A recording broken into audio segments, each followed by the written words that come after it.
Hey guys, welcome to this episode of Jack's Business Talk.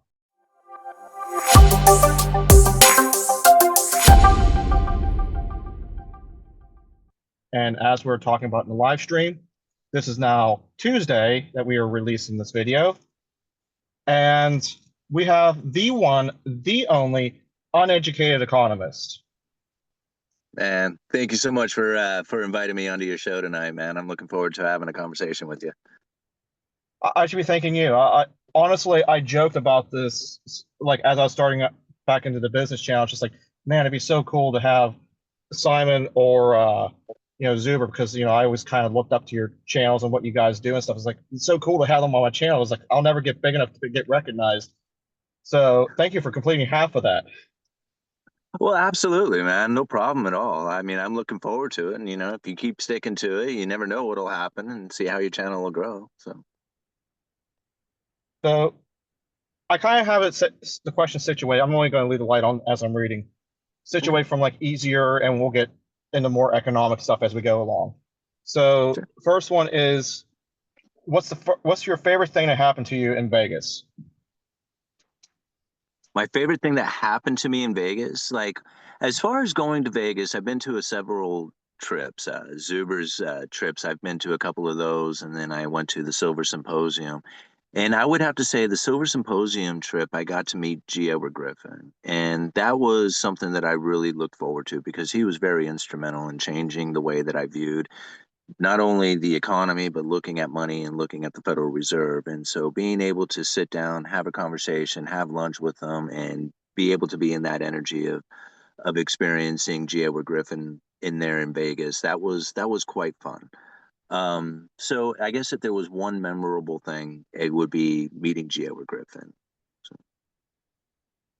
Okay, yeah, that's super cool. mhm. Oh, this last Vegas event that Zuber held, was there one guest that really stuck out to you, like one speaker?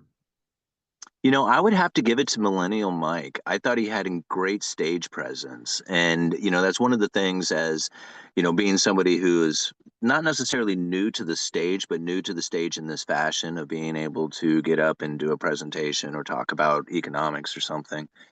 To be able to not only have the attention of the crowd, but then to carry that, throughout the entire engagement. I thought Millennial Mike was top notch at it. I was very much in tune to everything he was saying the entire time. I didn't like wander off and think about whatever. I was really focused in on what he had to say. He was funny about it. It was an inspirational story. So it was just like that to me was a lot of fun to watch. So I'd have to give it to Millennial Mike. Yeah. Yeah, he was definitely entertaining as he would talk. He told me earlier in the week, I think that was like his, I forget what it was. It was under well under 10 though stage performances like that. So that kind of it's kind of shocking. hmm So the next question I have written down is how did you like build up your channel to like where it's like at now? Like what were Um, one of the things that I took into consideration is that I never really tried to build a channel. I think that's probably one of the key to like doing just about anything in life, but to not really have an expectation of like I have to have 100,000 subscribers or it'll be a channel once it makes it to 50,000 subscribers or to have like these goals that it won't be considered a channel until I get to these certain levels. I never thought about it like that. I was a YouTuber the day I put out the first video. And I thought to myself, if nobody else watches, what is it that I'm doing here? And so I gave myself the permission to say, yes, I am going to put out videos because these are my own personal journals, and other people are allowed to come in and view what my opinion is, check out the links, and maybe leave a comment. And really, this was the attitude that I had towards my channel. And nobody watched it. Like, nobody did. It took a long time. Like, I would have to say maybe 3, 4 months of putting out videos regularly that nobody watched. And I did a video talking about the housing industry, and that video really took off. I had correlated like my view building supplies from my day job into my view of macroeconomics, and this combination really triggered a lot of people to like share this video around, and it got like 1,000 views, and I was like, holy moly, this is too much. Like, I can't handle this. I like, 20 people subscribed. It's like, what's going on here? But my family was encouraging, and they're like, hey, people already know who you are. What difference does it make? So I kind of said, okay, you're right. So I just kept putting out the videos. Now I happen to be in a niche market with the lumber industry, and then having lumber taking off. Now that was what really drove the channel to its like level that it is today. Being 100,000 subscribers. But really before that, it was just being very consistent with the channel. And what my opinion was is that being consistent in the fashion of the videos that I was putting out, like the point of view that I was having from the working class, doing them from my car. Sometimes I would do them along the river or have these landscapes that I would do them around. But I was very consistent in the uploads, what it was that I was talking about. And I started resonating with the people out there.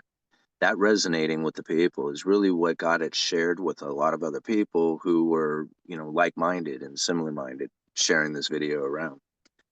So ultimately, it was staying consistent, being true to it, and then really not having any belief or expectation that it was going to go anywhere or that I was limited in any way. A lot of people think that they're limited in which that they have to do these fancy edits or intros and stuff like that. And to me, I know how to do that stuff. I did it in the past. I played around with video editing and stuff like that, and I thought it was a lot of fun. But that's not really what I wanted for the channel. Since it was my own personal journal, it didn't need edits. All I needed to do was Mhm. talk about what I had for my opinion. And that's really what was it. I didn't do anything to really drive it. I just stayed consistent and, try to stay authentic. And that's actually one of the things I just said in a live stream I was shooting before we hopped on this video together. Is I was talking about my previous channel that kind of shut down temporarily or maybe forever, I don't know. And even the business channel that I have, I I don't necessarily do this channel to gain enough subscribers to actually make money off of YouTube. I do it because a lot of times, and this goes back to the outdoor channel, what I'm about to say, I'm doing all this stuff and I think it's cool in my own head, in my own mind. And sometimes I feel as though I'm alone. I'm doing it by myself. So I stick it on YouTube because talking to the camera sometimes makes me feel as though I'm talking to someone. Mhm. And people watch the videos, they like them, and some people don't. To each their own. It doesn't. But the one thing that drove the outdoor channel into the ground was doing all the editing. It's just I to try and do like for example a weekend of camping out, backpacking and stuff. I would spend like 2 or 3 days off editing it, like 20 hours editing it. It just got to be too much. It's like I can't dedicate this much time. It's like I got to go have 5 adventures for what that 1 day adventure in detail, or that in and out overnight trip and stuff. Yeah. And that's where it gets kind of discouraging for a lot of people, I believe, is that editing part of things because they want to make really good videos. And I totally get it. Like, I did these really clever, like, raising chicken processing videos, and I would have 3 different camera angles, and I would do all this, like, fancy editing and stuff like that, or at least in my Hmm. opinion, it was fancy editing, you know, pretty novice stuff really. But, to me, it was a fun hobby to put these things together and then show people, hey, look what I made, and it was just like, but then again, like, I would put those videos out and nobody watched those. It wasn't like, it wasn't entertaining to anybody.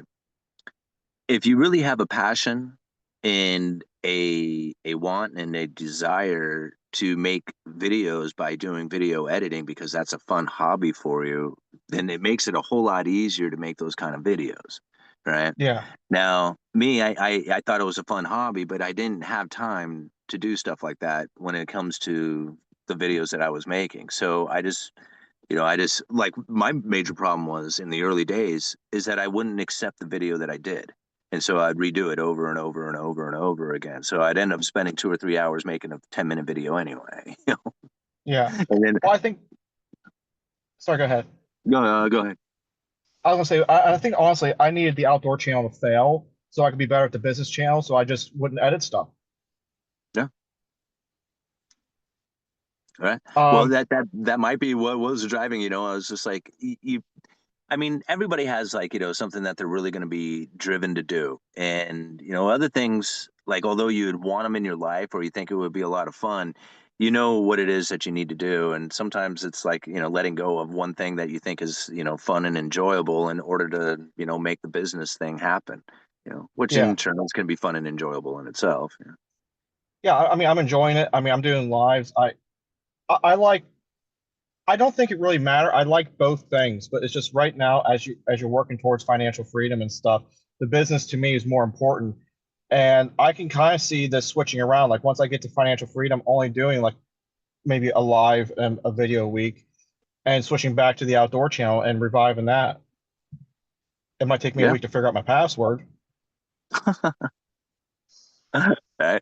Gotta, you gotta have a password keeper. So I was reflecting on something today, and I figured I would throw this into our conversation. Where, how far have you come in like the past 10 years, and where do you see yourself in like the next 10 years? Um, so to kind of understand my position 10 years ago, because it was about 10 years ago that I had like, it was way before the YouTube channel. I was very much like in debt, broke. Like I was, at the time it seemed like a lot. It seemed like it's more money than I could never come up with, but it was like maybe, somewhere between say 20 and $25,000 in medical debt, credit card debt, just past bills, stuff like that. And I was drinking a lot and stuff like that, and it was no excuse and no reason to be there. And it took a lot, but I gave up the drinking.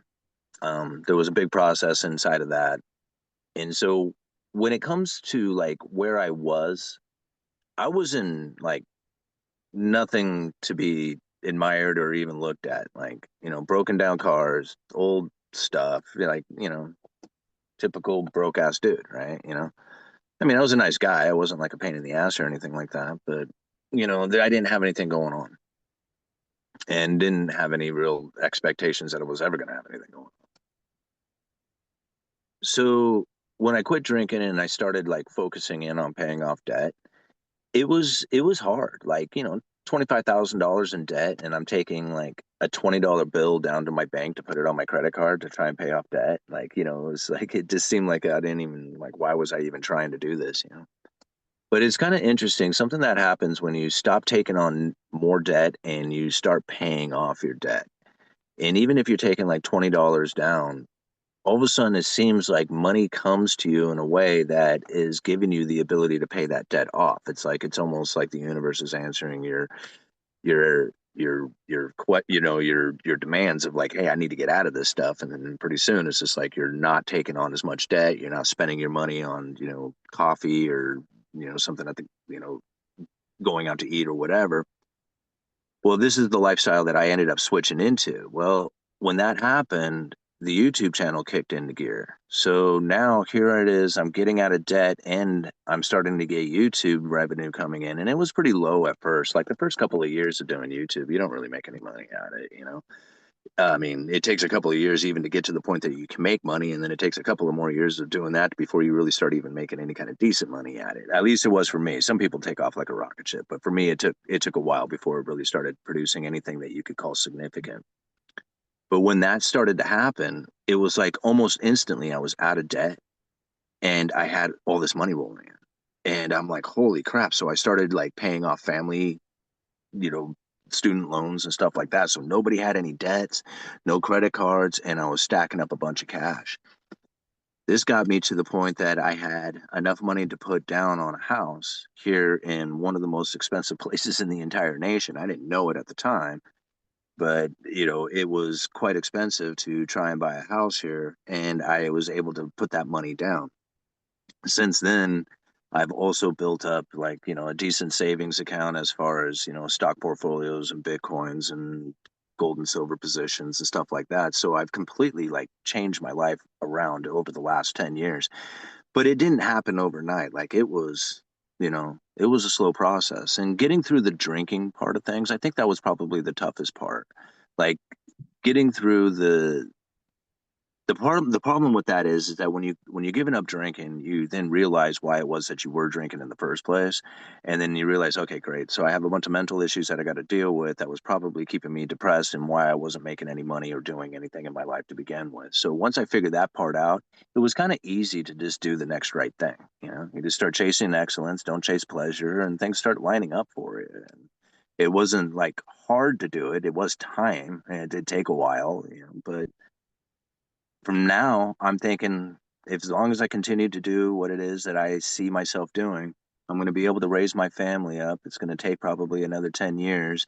They're going to want to be out on their own. And at that point, I'm hoping that I will have built up my channel and at least something as far as like maybe a book or a course and be in a position in which that I can travel around and teach the economic theories that I have and sharing that experience with other people. I mean, that's kind of like my idea. I don't have real ambitions for like, making millions of dollars and having a giant house, 150 doors or something like that. Like, sounds cool, but I mean, I'm just not into it. It's not me. I'd much rather have a very passive life where I'm just kind of low key and, you know, I can drive my Suburban around. I'm cool with that. Yeah, and honestly, and there's nothing wrong with that by any means. I think the people that, and this is just me talking about different family of different things I've seen over the years, the people that look the most wealthy are the most stressed and unhappy people in their lives. People that can live a more low key life, like, like for example, like when I end up reaching financial freedom or financial independence, my whole goal is just to have like a small hobby farm where I can have a greenhouse with elevated planters and stuff so I can can them up, and I just want to get like a van and travel the country. Yeah. I mean, I think about it. Like I've got to share some pretty decent experiences and stuff like that, and I've got to travel around and do a few things. But I think, like you were saying, the stress that comes with a lot of that, of being able to acquire such levels of wealth, um, I don't know if that's worth it to me. No, Like I don't think it is. and so for some people they love it, like they thrive on that kind of thing, and it's just that's what drives them and keeps them going, and it's like, I mean, hey, I envy that stuff. That's cool. But to me, like if I have a life in which that I can say, you know what, for the next couple of days, I'm just going to say screw it. I'm going to go hang out on the beach and I'm just going to enjoy that for a while. And I don't think that's really going to disrupt anything that I got going on by doing that. I think that's a pretty cool lifestyle to have. Bills are paid, no debts, being able to kind of do whatever you want whenever you want. You may not have like all the wealth in the world to just go and buy whatever fancy cars and fancy vacations and stuff like that. But then again, is that really worth it? Is it that much fun? I mean, if you can do that all the time, then it really isn't that great of an experience. But doing it a few times in your life might be pretty fun. Yeah. That's me. I don't know. I just like, I've always been like, I've never really been one into like, big into material wealth, which is really weird considering how much I've dove into economics. Like, I don't like, you think like most people who would study money and economics and stuff like that are doing it so they can make a bunch of money. And I never did that. I just did it because I like sheer curiosity, I guess, and like just really wanting to understand and know. And really, I think it was probably the failure, like losing a house. I went into foreclosure on a house back in '07 when I tried to buy a house, and like almost immediately, great financial crisis kicked in, and it was like super hard to deal with this thing. I ended up being there for 7 years, but couldn't handle it and ended up like leaving that house, and it went into foreclosure. And I'm thinking that entire time, I'm like, man, what is it that's going on out here? Why did I end up facing this situation? Why, like, I thought I was doing the right thing. I listened to all these people around who are like, you should be buying a house and you should do all this, and so I listened to them, and now I'm like experiencing all this like debt and depression and all this other stuff. I'm like, man, why did this happen? And so I was like, man, I'm gonna figure this out. you know and that's what really drove me. I guess it was the failure. Like I just didn't want to fail again in that passion, and so the more I just dove into it, the more curious I got about things. So you mentioned your foreclosure. Hmm. Knowing what you know now to take what you know now back then, how would you have handled that situation differently? I would have done everything I could have done to hold on to that house. But I think about the punishment that I received and the lesson that I learned that has put me to where I am today. So I'm in a house right now. I have a very good understanding of economics. I have, a decent, cash flow of money that comes in from my efforts that I do.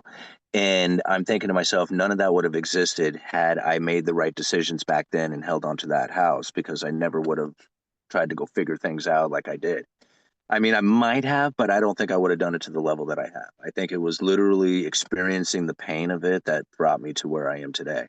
However, knowing what I know now, going back, if I had known that, I would have done everything I could have to hold on to that house. It was $165,000 in an area now that, even if it was in the condition that I had sold it at, would probably be somewhere closer to 385. Now, I I know I could have made the payments. If I look back on it, I couldn't. If I didn't buy the beer, if I didn't buy the weed, if I had paid attention to it, I could have made the payments. I know I could have, right? It would have been painful to try and do it, but I could have got it done. If I would have done that, I would have had a house that would have been so, like, I would have had so much equity into it. I would have been almost done paying it off. I would have been in such a better position. I would have done everything I could to hold on to that house if I'd known then what I know now. But at the time, it was just too hard. I just didn't want to do it anymore. It was like every single month was just another difficult one to try and get through, and it was just like I just wanted to give up, and I did. I just gave up. You know? Well, it's funny that you said that. So I was listening to a podcast earlier, and they're talking about, I'm not sure if you're a religious person or not, but was talking about was different people in the Old Testament, like having to go through these horrible, horrible things in order to be prepared for their journey in the future. And it may have been just one of those things like where a bigger plan was set forth for you, but that you had to go through that in order to like get your YouTube channel up and going, getting to the point like maybe this is your bigger project in life, and knowing and this being your plan, you had to go through that to get you prepared for this. Oh yeah. I mean, if something interesting had happened to me, probably I don't know, 4 years ago, in that I'm like the channel is has just really taken off. It's getting a lot of attention. Like I'm meeting George Gammon. I'm getting invited to go speak in Houston. This is the first time that I'm ever speaking on stage, and it's at this huge event with 850 people at it, and they're all like, I don't know, they're all superstars to me.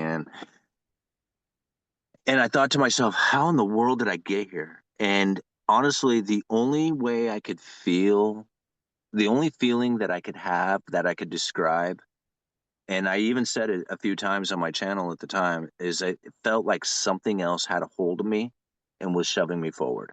Like almost as if I didn't have any other choice in the matter now. It was like I like even if I wanted to not do it, it wasn't like I had any choice. It was happening. It was like it was just forcing me into this situation. And so I don't know, like if some people call that, the spirit of divine interventions of God, of religious experiences, of whatever that's happening, that took me from this pitfall of life to all of a sudden being able to like, here, man, everything's cool. Like you don't have to worry about nothing anymore. It's all good. Like to have something like that happen in my life and then not understand it and feel like something is shoving me, like what else do you describe that as? You know, to me, I ended up doing reverse engineering on it. I'm not typically a religious person on for the most part. I don't go to church. I don't follow any particular religion. Um, but I would have to say that I feel spiritual in a lot of ways. Especially when I felt that something had a hold of me and was shoving me forward. At that point, I'm like, what is going on here? It's like it feels like there's a higher power taking place. You know. And so how do I deny that? I can't. It's just is what it is. It's just the way it felt. So, a lot of people can, take that for what it is, and just say, hey, it was luck, or whatever. I mean, but that's the way I felt when it was happening. Yeah, I mean, for me personally, I don't necessarily believe in luck. I think anything that you work for, you, there are no like for example, I just don't believe that there's any like pop-up companies. For example, like Dave Ramsey talked about this, where he was an overnight success, as an example. And he's like, yeah, he's like, I'm an overnight success that took 10 years to get here. So, everyone has a journey. It's Mhm. so you ready for some of the more difficult questions? Yeah, man, hit me, man. Let's do it. Okay. So if you could debate any person, who would you try to debate? And I actually have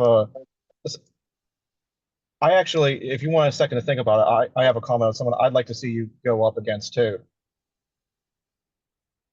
um, to go up against a debate. Um, I should say more of a discussion. I don't like the word debate because it means that it's argumentative.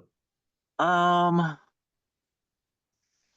I mean, as far as a discussion goes, like I wanna converse with like Jeff Snyder and Brent Johnson, but I think I agree with most of like these guys, and so I'd rather like have a discussion with somebody who's like say going to push back against the theories and ideas that I have. For whatever reason, and I don't know why, but maybe it's because I've seen it pop up so many times in my comment section.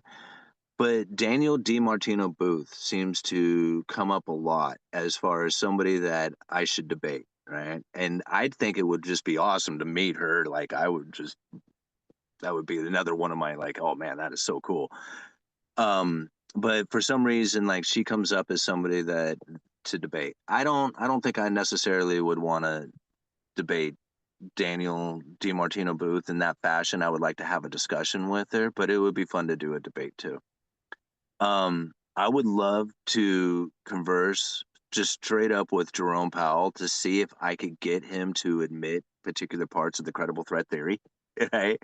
Like if I could question like, kind of question things in a way that it gets him to like, to admit it.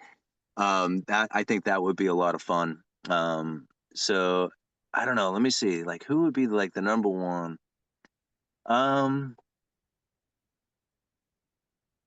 what would be a lot of fun would be to debate Peter Schiff, especially when it comes to like, a lot of the theories when it comes to Bitcoin and the Federal Reserve's monetary policy.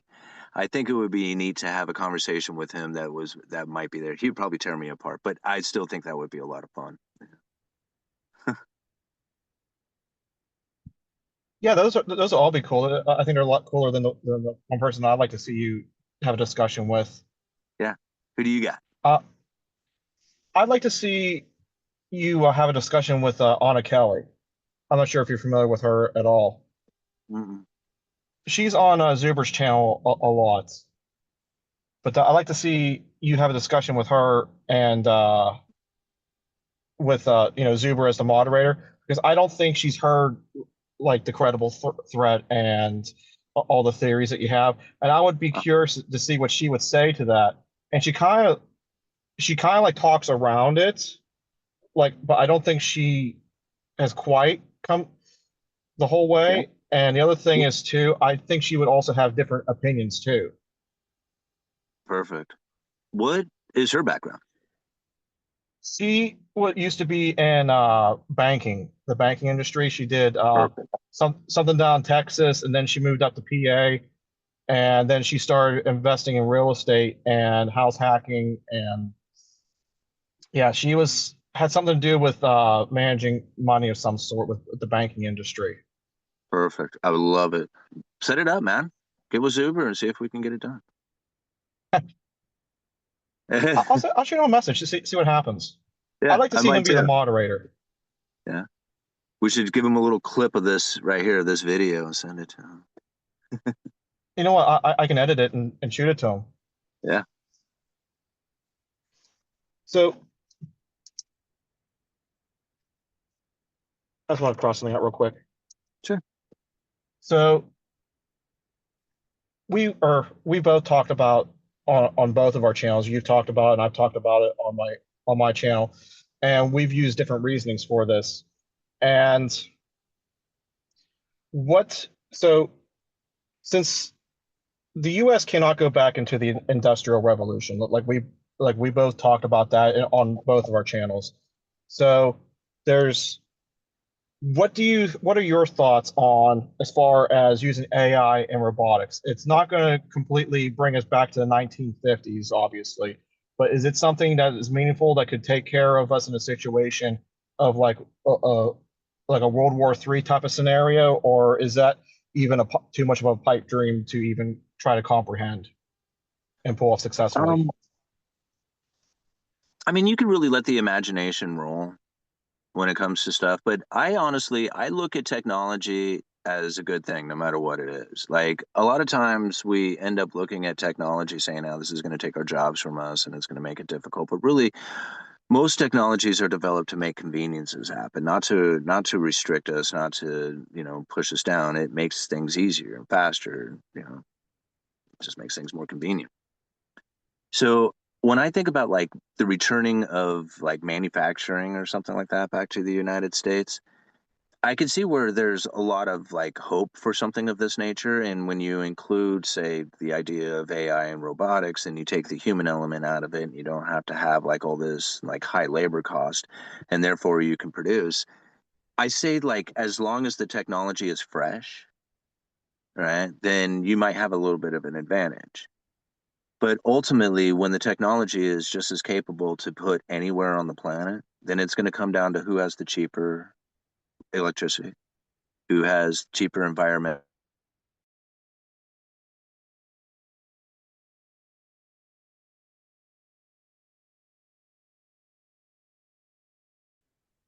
Ah, we're back. Okay. Hey, Sorry about that. I don't know what happened here. I Oh, honestly thought it was through my end at first because I'm just using 5G for this. I'm in like an internet black hole.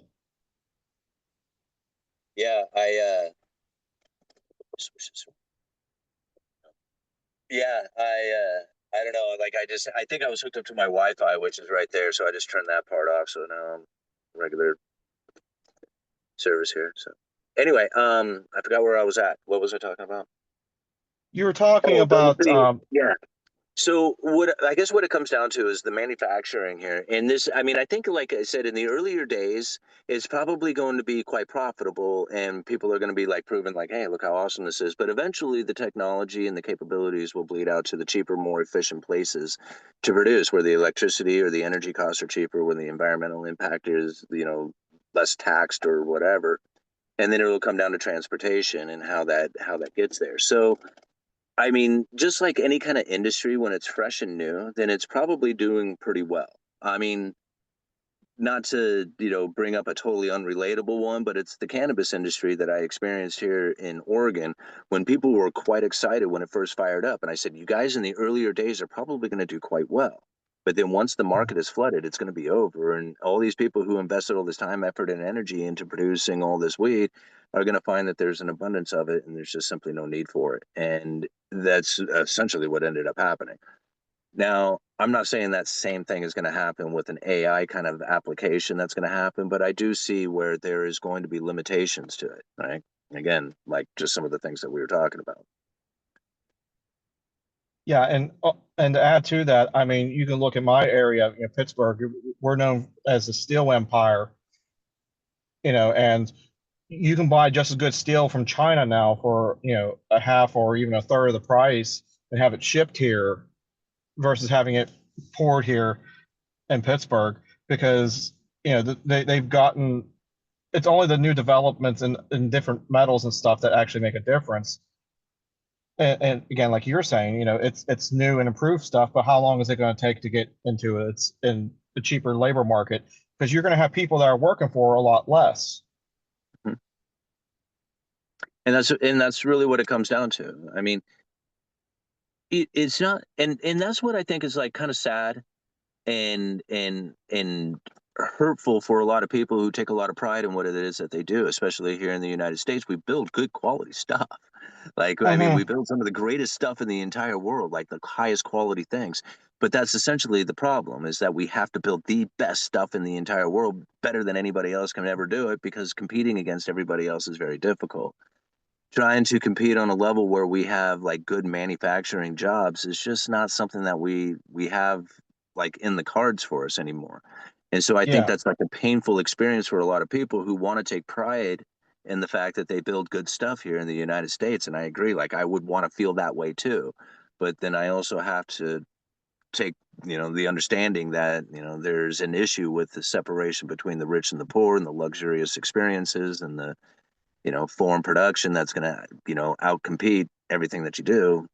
It's just you have to get accepting of it and saying, yeah, it's tough, right? It's like, yeah, we have to say goodbye. I mean, we can hold on to it as much as we can, and I think it's a good idea to try and hold on to it as much as you can. But it's also to understand that it's going to be a very difficult, tough, stressful road the entire way. So would you then say that we're probably headed more into like a service industry type of environment? Absolutely.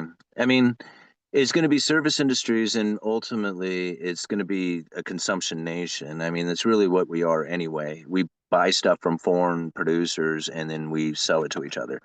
And that's like ultimately what the entire U.S. economy is. There is plenty of manufacturing. I mean, you think about the farming industry alone, that's like huge. It's vast. It's gigantic. It's one of the largest in the entire world.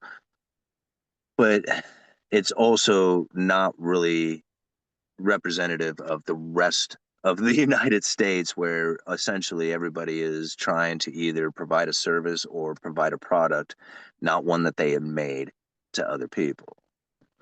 And that's really what it comes down to. I think it's pretty fortunate in this day and age that we have so many ways to make money. So it's not like, you don't need a good manufacturing job. There's You can have a regular job or any kind of job, and then there's all kinds of side hustles that you can pick up and do. And I know a lot of people say, well, like, well, it's not something that I should have to do to work beyond the 8 hours of, it's like an 8 hour job should be enough. Well, it should be, but it's not. So, I mean, like once you kind of accept that, then you can move on to doing the side hustles. Yeah, and that's the thing. Like you have too many people like us that are going to go out there, and it's like, yeah, they're not going to go beyond the 8 hours, but people like us, like I'm not afraid of working a 16-hour day. I do it all the time, and then on my days off, I'm working on YouTube, real estate, flip or working on flipping units, getting stuff ready to go. If anything, I should probably slow down just a little bit, just so. But it's just I don't know. My mind is wired differently. Like there's people that want to strive for the excellence to the point where it's almost detrimental to them, Yeah. and Yeah. I'm kind of right there on the edge. Yeah. No, I mean, you actually find that a lot of times that, I mean, you see it all the time, actually. Not a lot of times, you see it all the time. I mean, there's famous people out there who seem like they have it all together, and yet, their entire family is like just in shambles. They get divorces and all kinds of stuff, even though they have what would seemingly be everything you could ever possibly want. Like, how could you possibly be upset, right? Well, there's a disconnect that people end up doing where they're like, okay, I got to put them off to the side so I can get this done, right? And that ends up being the driving force instead of, the energy of what it was that they were doing it for originally. Yeah, And understanding that, like for me, I have to accept that myself, because when you switch, it's not, I don't know if it's necessarily you wired differently as much as you allowed the wiring to be in the condition that you're in now.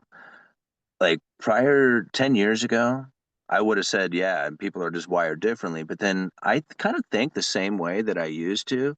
But instead of chasing pleasure, I chase excellence, and I find pleasure in the chasing of excellence. So now instead of addicted to like drinking, I'm addicted to making videos or studying or researching or doing something of that nature. And so I've like essentially swapped one addiction for another, but one of them was like a physical addiction, and the other one is now this mental addiction where I'm constantly striving to try and get the next thing done. And again, like, is that a good behavior? Sometimes you have to set all that stuff aside and say, okay, I need to take a break for a while and just not do it. And when I do that, I find it very, very difficult to not like want to pick up my phone and like go do something. It's just like I'm just gonna Yeah. be like not doing something like for a few hours. Like, are you crazy? Like, I mean, what the hell? Like, I no, like I can't do that. And then you're like, no, we're gonna go to the beach, we're gonna roast hot dogs, we're not gonna look at the phone, we're gonna, and it's just like weird, okay. And that's literally like it's how it ends up feeling. And then I think to myself, no, dude, roasting hot dogs on the beach is fun. That's normal, right? What you are doing is weird. So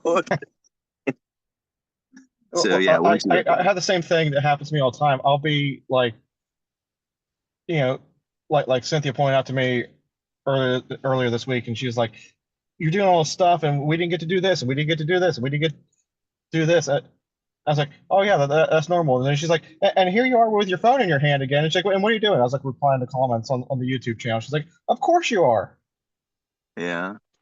Yeah, that's me constantly. I mean, my fam, like, I kid you not, I get the exact same thing at home because I am like constantly, just especially when yeah, I don't do it as much now, but there was a time when I was trying to like be engaging more, like be active on some of the other social medias. And at that point, it was just like it was 100% of my attention. I just couldn't do it. I'm like, nah, I'm just gonna stick to YouTube. So,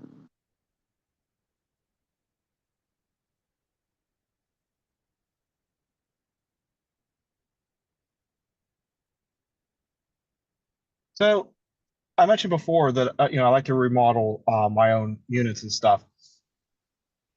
What's something you would recommend that I focus on? Like, if you can only focus on like I'm imagining either bathroom or kitchen, and you're really just going to master that one and just contract the other room out, which one would you master? if it was between those two, I'd probably do the kitchen. Okay, I was thinking the same thing. Yeah. Probably the kitchen. I think that one is going to be the most appealing to everybody in the household, Hmm. whereas the bathroom is probably just going to be most appealing to probably the woman of the house, like the female of the house.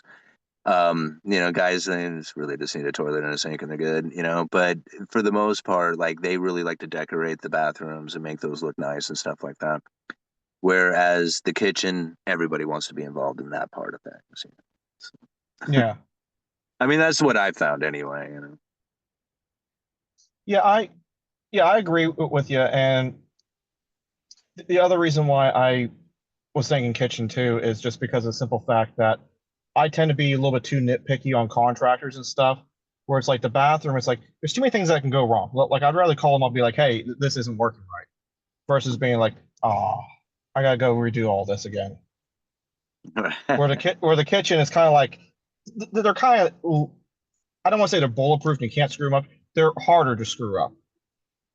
Yeah, I mean, I guess it depends on how deep you're going into it. I mean, if you're doing a complete kitchen remodel where you're tearing it down to cabinets and stuff like that, putting like once you have set cabinets and you learn how to do it, they're not that difficult. Like, I mean, the first couple of times you do them, you kind of screw them up a little bit, or it's kind of difficult, or you're clumsy with it. But after you've done it a few times, and it's just like setting cabinets is really easy, especially if they're all the right sizes.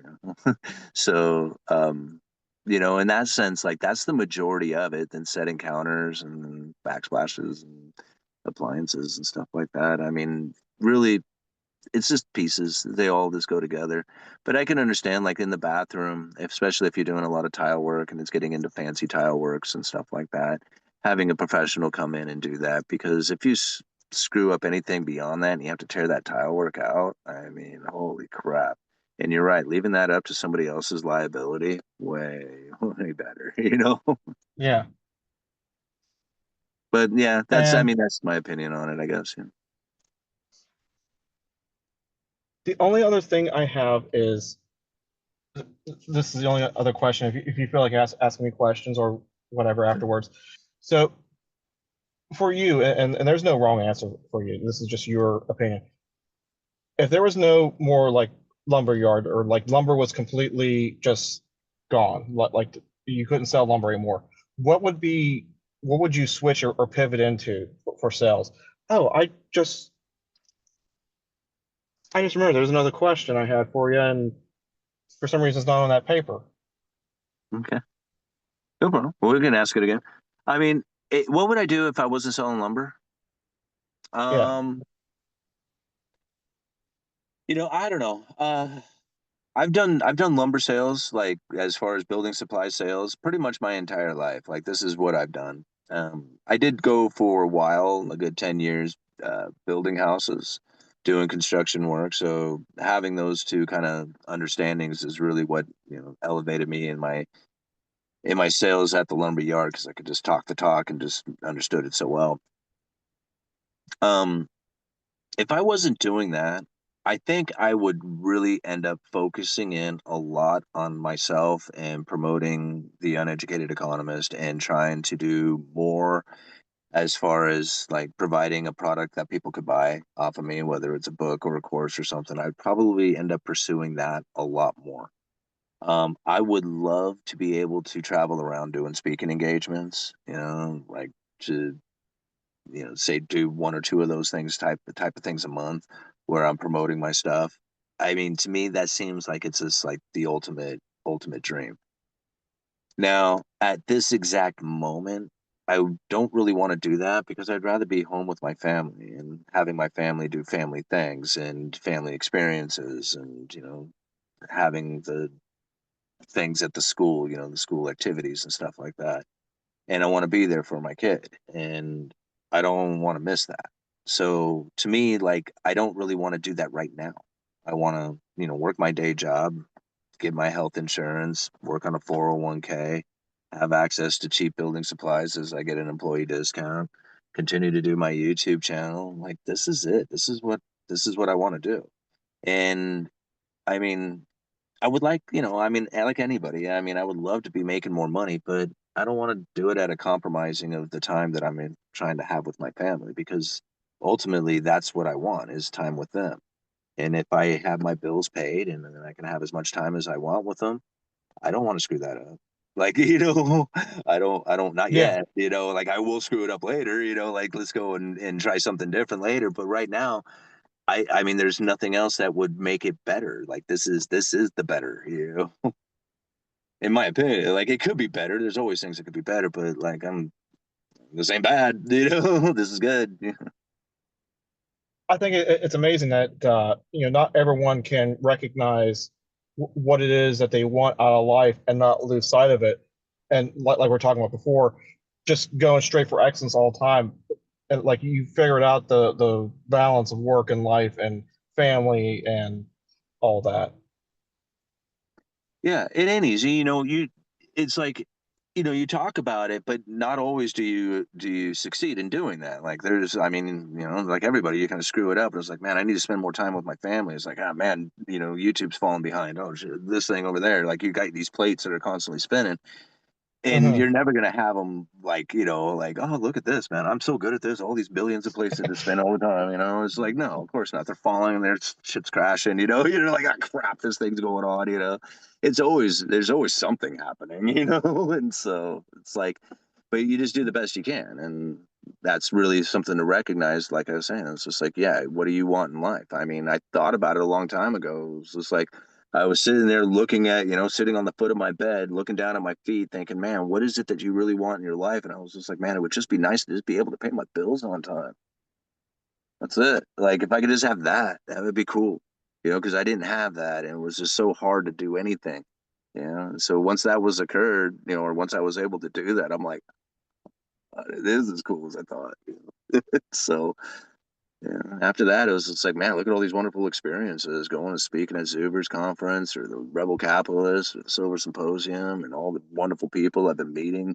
And just like, I'm thinking, man, let's keep going. Let's do it. We're doing it. I don't know what else to do, but this is it.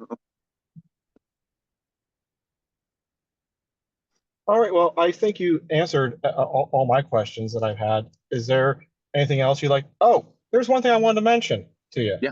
and this is not necessarily a question or anything. So when we were out in Vegas and we were talking, Yeah. you chat. I'm going to cut a video about this, but you challenged me to do something. Do you remember what that was? Gosh, I kind of remember this conversation, but no, I don't remember asking you what the challenge was. Right You now, I'm not challenged me. recalling. You challenged me, and I can't remember where we were at the time, but you challenged me to start looking into my surroundings, what I do on a daily active or daily basis, and I'll start to see the influence of the market and stuff just from what I'm seeing in my arena. And to give you a bit of a background of what I do, I work for a pharmaceutical company, the one that makes aspirin. That's how we get around saying not saying their name. And we make syringes that get full of dyes that get injected into you for your CT and your MRI scans. You know, like those ones on the injectors, those big ones. You know, that's what I do. I run the machines that put all that together. And I started looking at the orders and stuff. I started looking around at the people and stuff and how many trucks are leaving and how many trucks are coming and stuff. And I realized people are scared. They're they're postponing up their procedures and their documents because where before we were in a bullwhip effect where people were all gun ho trying to get through stuff and we couldn't keep up, and all of a sudden things are stopping and they're stopping fast. That we're lucky enough where we're at that we're releasing a new line, the next gen of our stuff, but like our old gen, the stuff that's like I want to say 60% of what we still is out on the market has dropped drastically to 30%. And it's not because of our commitment to not put it out there still. It's just people aren't having these procedures done. So we're working up on the next gen and we're just going to launch it out faster. But I believe that people are scared because of the just all the tariff and like you talked about on your channel, all the threats and stuff that people are worked up. They're scared. They're putting their health to the side because they're worried about their families and their financial structures of what's going on at right now. Isn't that awesome? Like, it's not awesome that they're doing it, but it's awesome that you're recognizing it, right? Like, way ahead of anybody else. Like, you're seeing this is like, see, this is exactly the understanding of the underlying economic forces that are happening out there, understanding the bullwhip effect, and then also understanding like the fear and psychology of like how it is that people react to this information and what ends up happening.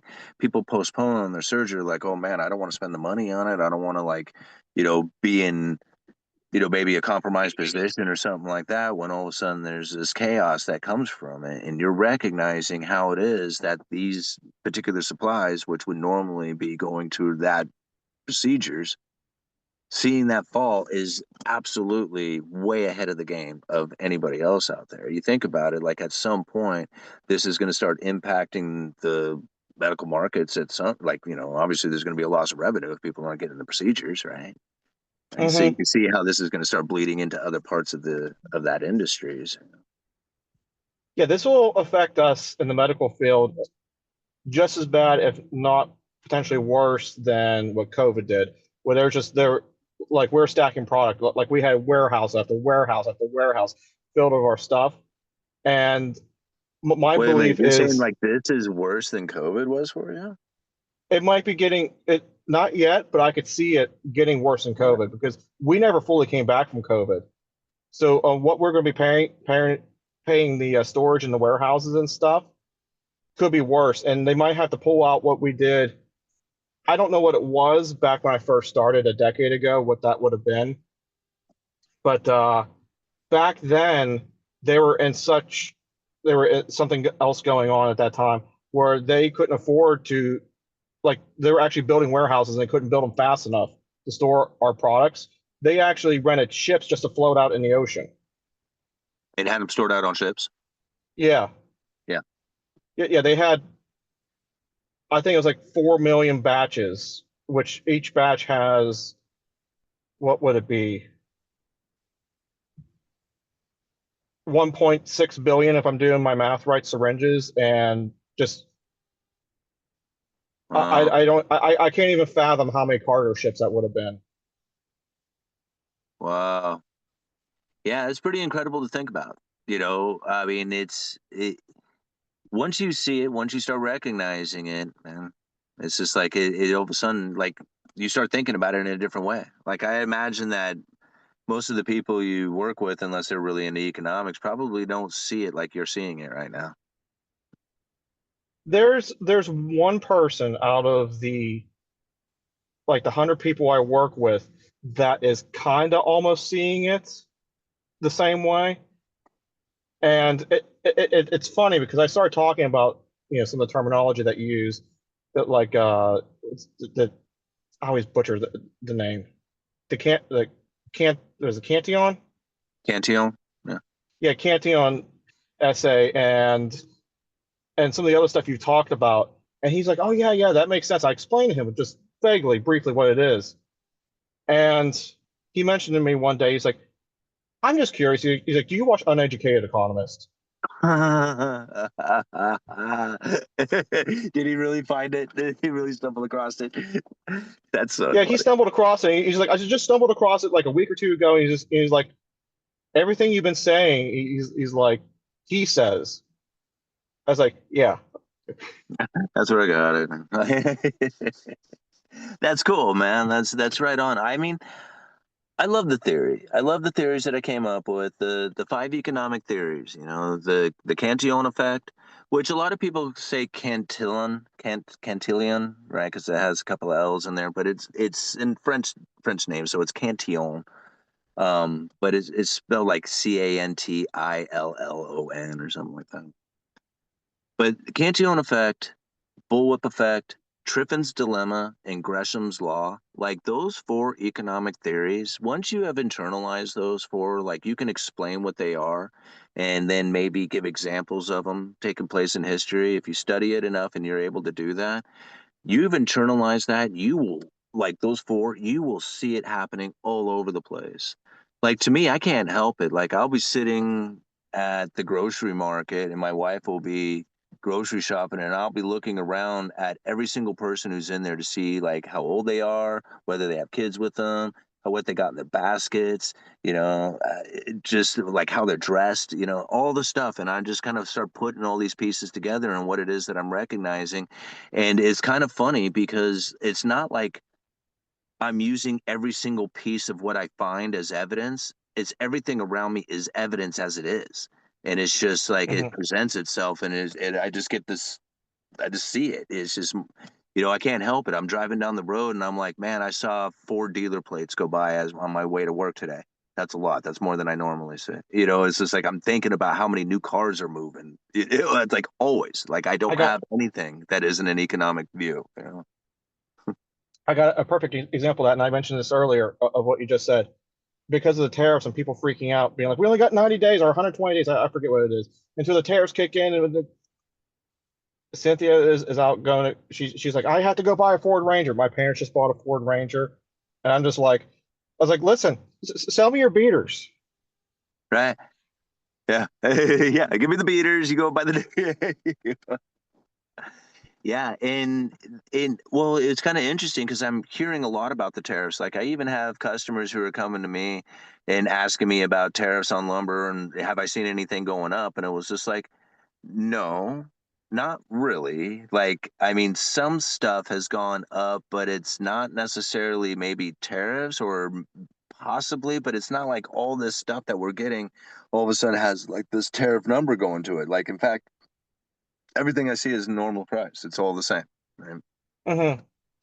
And I don't know if you were listening to the video the other day, but I had a customer at the counter talking about how tariffs are now impacting her business. And we're all looking at her. It was like, you sell seafood. And she was just like, yeah.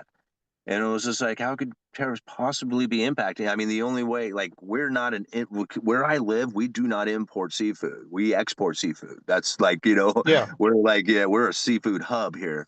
And so like we're all like, how in the world could tariffs possibly affect you unless it's lowering the price because people aren't buying the product, right? And then we have more of abundance here. And she was just like, it's in their head. There's something that there's costs are going to go up for whatever reason, and her input cost on whatever products that she's buying is now having these tariff impacts on it. And I'm thinking, this is completely ridiculous. Like there's nothing like this is all psychological crap that's happening here. Like these people they're acting preemptively to something that has not yet occurred, and yet this is happening all over the place. Like I could easily increase my prices and say that it was tariffs and people would just accept it. Yeah, I Yeah. don't. Like I am one of the most honest people like that you could ever possibly meet when it comes to doing lumber sales. People say all the time, I was just like, here, can you beat this? And they'll like literally put a quote down. And I'm like, I don't need to look at that. I'm going to give you the best number one time. Here you go. And I'll beat them. Right. Because I know how to bid my stuff out in order to beat the competition because I've been doing it so long. I know how they price their stuff, you know? And so it's like I just know it. And so for me, it's a really easy thing to see out there when it is that people are being a manipulative behavior when they simply just don't understand what's going on and how it is that can easily be taken advantage of. I mean, it's to me it's very obvious that it's happening, you know.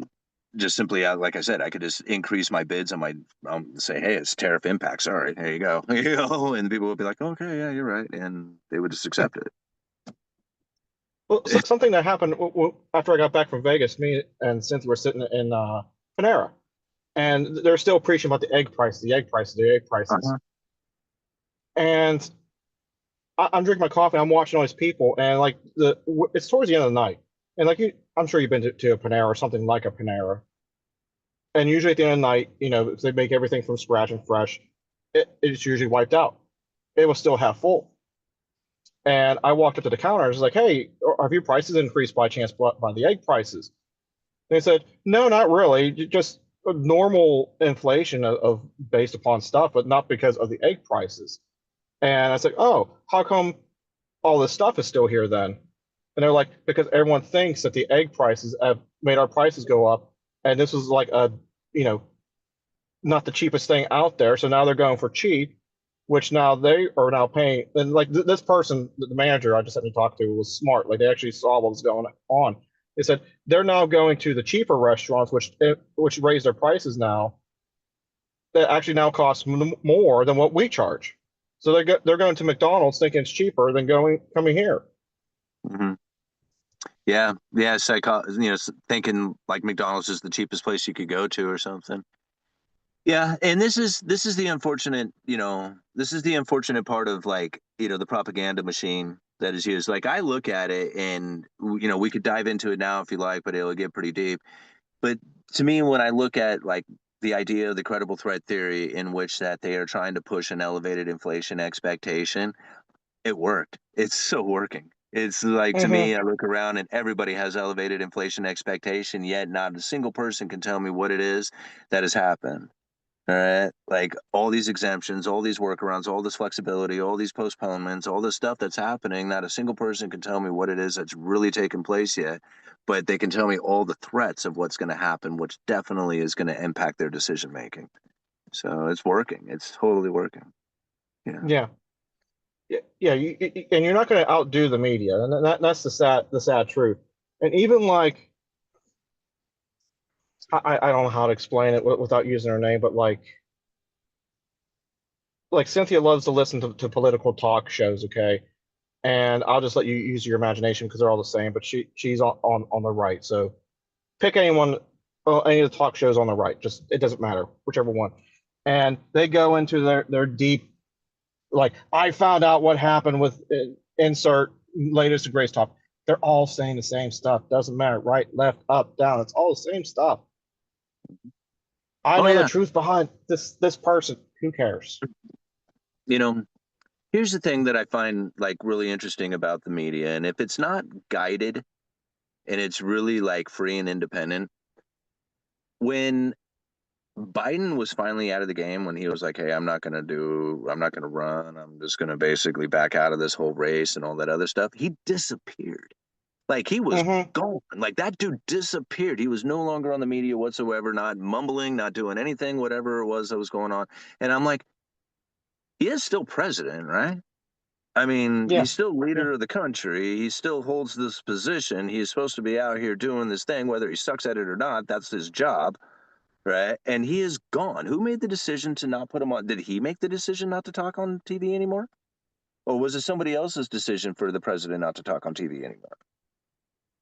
Because I find that very interesting that here we have an elected official that is our president who is supposed to be leading us, and he has disappeared from the mainstream media. And you got Kamala talking all over the place, who isn't president, and you got Trump talking all over the place, who isn't president, but yet the president is gone. Right? So I'm thinking to I myself, yeah, this is. I mean, go ahead. Yeah. I was gonna say I saw one time Bill Clinton slipped up in an interview after his presidency. And I don't remember where it was, and I can't find this clip. Like they destroyed the clip. Like they can't. Like they didn't want this getting out. He was talking about towards after his presidency, what was the worst moment of his presidency, and they're expecting him to say all everything that he went through. And he said the worst part of the presidency was he's like I became so used to the media just all over me, pounding me every day. He's like I was sometimes I felt like a prisoner, and I thought that all this other stuff was the worst thing that could possibly happen. He's like the worst thing is going from the absolute social high to 2 or 3 months out from the election because he's like yeah, I couldn't run. Everyone was off of me. He's like I actually put on a pair of shorts and a t-shirt. And he's like I was running around DC. No one recognized me. No one cared. Yeah, and that's actually a pretty interesting story to hear. Because I can imagine that being the case. But then again, I look at it and what it is that the media chooses to cover is seems very guided to me. Hmm. Right? When I look back at it, and I mean, even just recently with this whole idea of, Donald Trump saying that he wanted to fire Jerome Powell. I mean, he's been saying it for a long time. And this was like pushed all over. I mean, I could find like countless articles with this particular topic, only for him to back off saying, I never said that. I have no intentions of that, and all this other stuff. And I'm like, I mean, I don't know how many times you're going to be able to do this, where you say, I never said that. I mean, I think about it. It's almost classic narcissistic behavior to do something like that, right? Yeah. To basically throw blame off of it, say I never said it, right? Whatever, just to cast blame in other places. And I think to myself, nah, this is more planned out. This was definitely propagated in order to push the markets in a particular direction. And I think about it, if you just back away from the threat, it's a stimulating effect. I mean, you just say, "Ah, man, I didn't say that. I didn't mean to do that," and all of a sudden the markets take off because of it. And it was just like, so the threat of it, right, which is going to lower the markets, make everything bad, but then yet backing away from it shoots it off like a rocket. So to me, this is very much a manipulative game that they are playing within it. They are screwing with the people, they screw with their thoughts, their, emotions. And most of all, what it does is creates the fear, uncertainty, and doubt, which is ultimately what the whole process is trying to do. That's why they say, hey, I'm going to fire him. I'm not going to fire him. Maybe I'll do tariffs. Maybe I won't do tariffs. No, no, no, no, no, no, no. And people go like, I don't know, right? And so they live in this fear, uncertainty, and doubt. And then that's where they got them. So now they're easily guided at this point. This is like, to me, it's easily set up and easily understood by that side when you see, okay, what is it their ultimate goal is? Create an inflationary expectations. Why would they want to do that? To raise the neutral interest rate. Right? And it all starts to play out and starts making sense. The credible threat theory just starts lining up. So to me, it's just like the propaganda machine of the TV that pushes all the information out there. The only thing I look at that for is to see what information they want the people to know. But I don't look at it for information saying this is the real thing. Like I never believed it once that Donald Trump was going to fire Jerome Powell. Never once. Not one time. Not 4 years ago and not today. I'm surprised they didn't have a. I'm waiting for the day where they get a camera and they see them at a barbecue together or something. Yeah, I am too. Like, at some point there's going to be like some kind of meeting minutes or video where they're like, like hanging out, like laughing and joking and telling like, a story or something like that. And people are going to be like, wait a minute, and yeah, I totally agree. I think there is going to be something that comes out where, they're like, buddying up and hanging out and joking or something like that. And people are like, I thought these guys hated each other. So I'll go ahead and let you go. I don't want to take up any more of your time. That way you can get back to your family and stuff. But Oh, I just want to thank you so much for coming on. It was truly a pleasure having you on. dude, thank you, man. I appreciate it. I love having these conversations like this. It's a lot of fun. Yeah, maybe we can do this again sometime. Yeah, absolutely. Yeah, just anytime.